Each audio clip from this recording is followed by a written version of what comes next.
Assalomu alaykum ijtimoiy tarmoq foydalanuvchilari. Namanganda tashqi fasadini boshlaganmiz.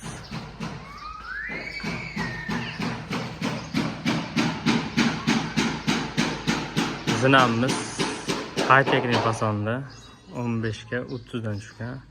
Bunaqasi 5 metr. Bu ham o'ta chiroyli chiqqan ekan u ham.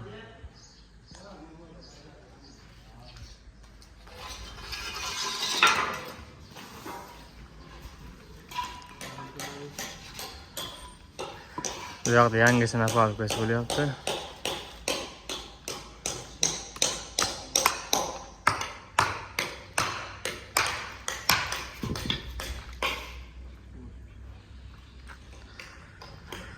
Bu butgan holat.